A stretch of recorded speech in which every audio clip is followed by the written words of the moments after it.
Assalamualaikum warahmatullahi wabarakatuh.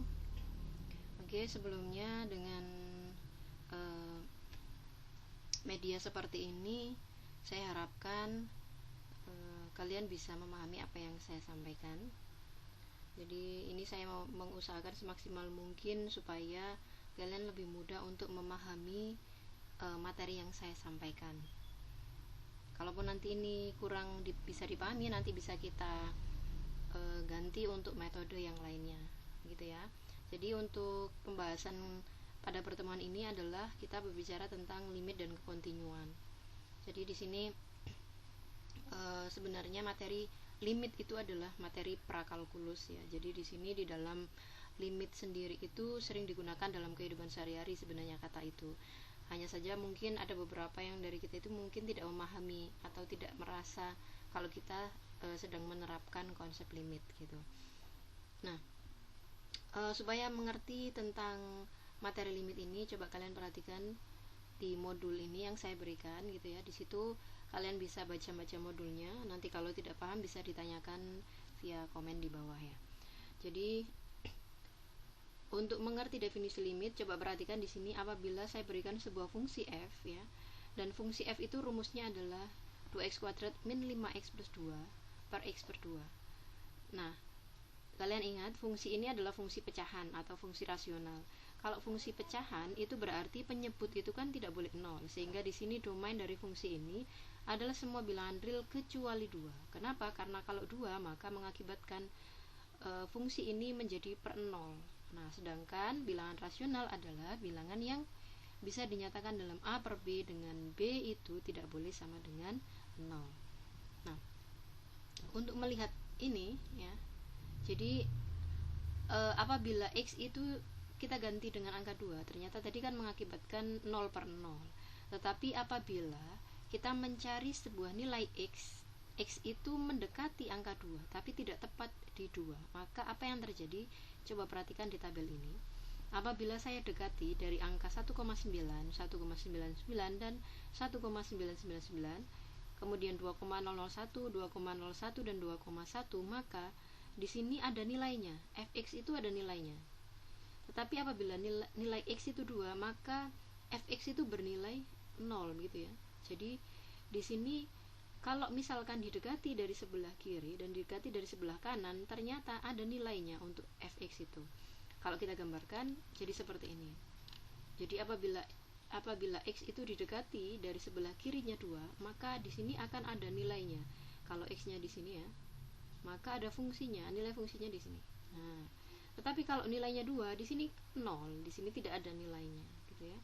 Nah, dari grafik ini dapat dilihat bahwa x itu mendekati 2, maka nilai fx itu akan mendekati 3 kalau diperhatikan di tabelnya.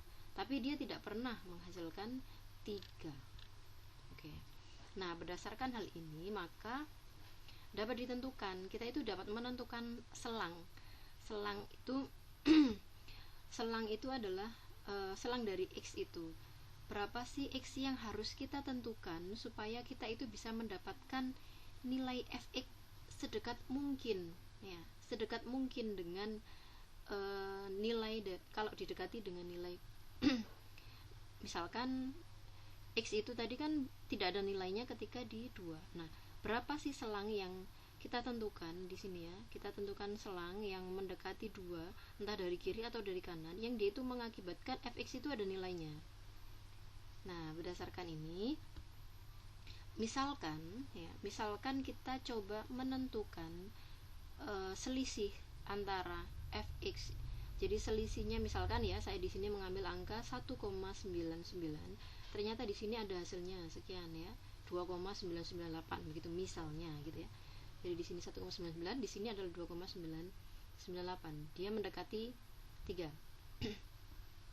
Nah, apabila selisih antara fx di sini dengan 3 itu sangat kecil sekali ya, sangat kecil sekali. Saya misalkan di sini selisihnya itu adalah 0,005, sehingga di sini itu sangat kecil sekali, mendekati 3.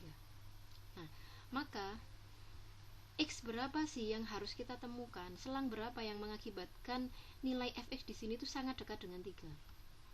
Nah, maka dari itu kita coba cari selangnya. Berarti di sini kan fx itu dikurangi 3. Itu nilainya kurang dari 0,005. Maka berdasarkan perhitungan di sini kita bisa tentukan ya. Kalian bisa lihat ini perhitungannya berdasarkan nilai mutlak ya. Konsepnya nilai mutlak. Oke, setelah itu kita peroleh selangnya itu ternyata terletak di antara 1,9975 sampai 2,00025. Nah, artinya pada selang ini kalau didekati dari sebelah kiri itu mulai 1,9975 dan disekati dari kanan mulai 2,0025, ternyata di sini menghasilkan suatu fx yang sangat dekat sekali dengan 3, di mana selisihnya itu adalah 0,005 gitu ya. Nah, bisa dipahami ya. Nah, karena kita sudah bisa menentukan selang, jadi selang itu bisa dituliskan seperti ini. 2 dikurangi dengan delta kurang dari x kurang dari 2 ditambah delta, di mana delta ini adalah 0,0025. Apabila nilai x itu sama dengan 2 dan ini 2 dikurangi delta kurang dari x kurang dari 2 plus delta, maka selang S itu bisa dinyatakan seperti ini ya. Jadi bisa dinyatakan seperti ini. Nah, hal ini dapat dinyatakan sebagai suatu limit fungsi f pada titik x sama dengan 2, yaitu nilainya 3. Atau bisa kita kenal tulisan ini ya. Ini adalah cara menuliskan limit, yaitu limit x mendekati 2 dari sebuah fungsi, di mana fungsinya tadi adalah ini ya. Oke, nah hal ini berarti bahwa apabila terdapat sebuah bilangan kecil epsilon ya, epsilon 0,0025, maka dapat ditentukan bilangan kecil positif delta. Jadi tadi bilangan epsilon itu berada di sini ya. Kita bisa menentukan bilangan epsilon ya. Maka dapat ditentukan bilangan positif delta, di mana di sini delta itu nilainya adalah setengah dari epsilon itu. Nah, sehingga untuk semua x yang memenuhi maka berlaku ini ya, dan berlaku seperti ini.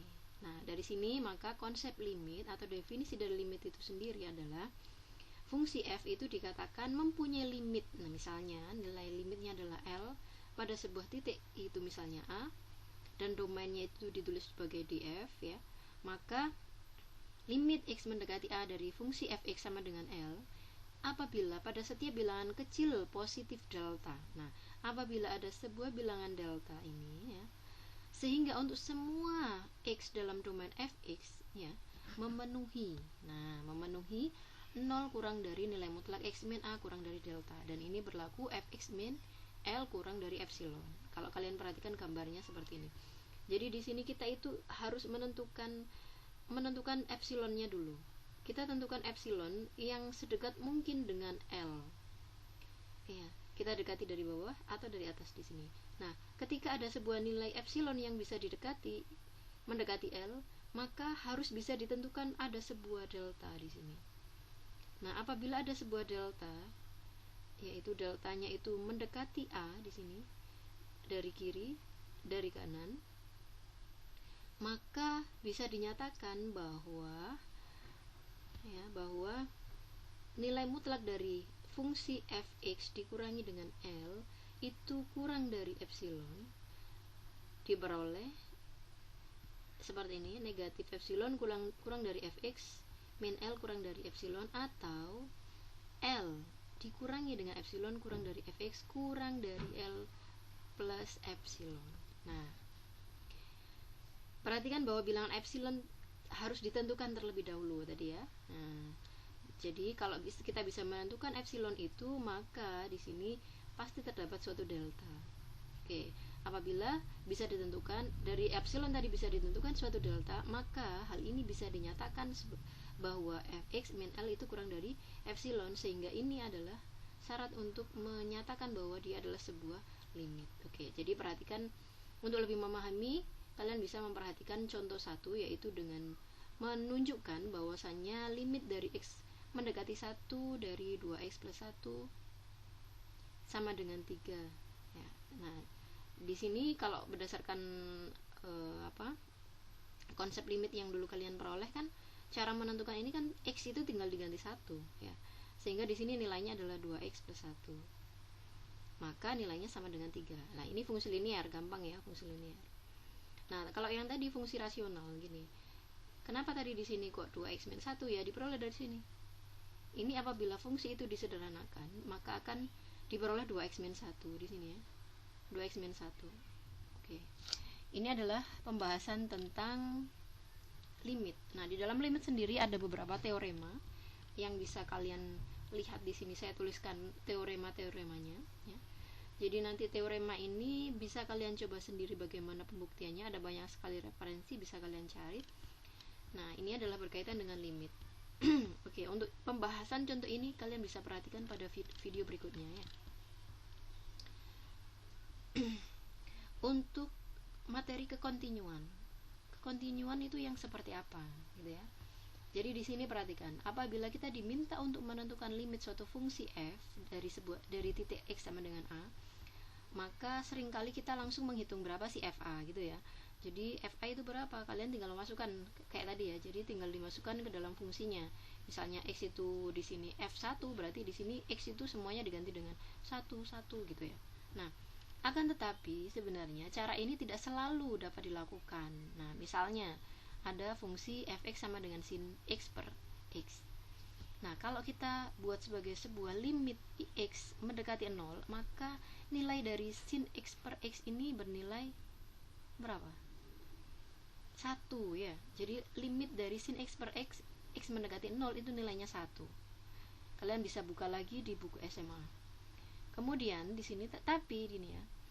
Apabila fx di sini sama dengan sin x per x ini saya ganti 0, maka di sini nilainya jadi 0 per 0. Sin 0 itu nilainya 0 dan per x diganti 0 jadi 0 per 0. Nah, hal ini mengakibatkan limitnya itu tidak sama dengan f0. Nah, berarti di sini fungsi itu tidak kontinu.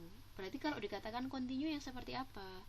Jadi kalau dikatakan fungsi itu dikatakan kontinu apabila dia memenuhi 3 syarat. Yang pertama, apabila fungsi itu dikatakan kontinu pada sebuah titik x sama dengan a, maka apabila dicari fa-nya itu ada nilainya. Kalau ini tadi fa itu misalkan a-nya adalah 0 ya. A-nya 0 berarti fa sama dengan f0 ya. Berarti kan jadi 0 per 0. Ini tidak ada, berarti tidak kontinu. Tetapi kalau di sini fa itu nilainya ada dan bisa dihitung ya, maka bisa dikatakan fa itu ada. Yang kedua, oke, paham ya? Jadi yang kedua itu limitnya ada. Maksudnya bagaimana? Maksudnya adalah apabila limit ini didekati dari sebelah kiri itu sama nilainya dengan ketika didekati dari sebelah kanan. Nah, artinya kalau limit dari sebelah kiri itu sama dengan limit dari sebelah kanan, maka limit x mendekati a dari fungsi fx itu ada nilainya. Gitu ya. Nah, yang ketiga adalah apabila limitnya ini sama dengan fa, maka syarat ketiga terpenuhi. Nah, apabila 1, 2, 3 itu terpenuhi, maka fungsi f tadi itu dikatakan kontinu pada x sama dengan a.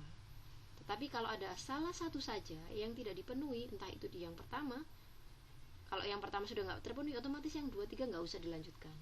Atau kalau misalkan di kedua ini ya tidak dipenuhi syaratnya, maka yang ketiga nggak perlu dilanjutkan. Ya, kalau misalkan yang kedua nggak ada nilainya ya, berarti yang ketiga otomatis ya nggak sama antara fa dengan limitnya. Sudah pasti dia tidak kontinu atau di sini dikatakan adalah discontinue.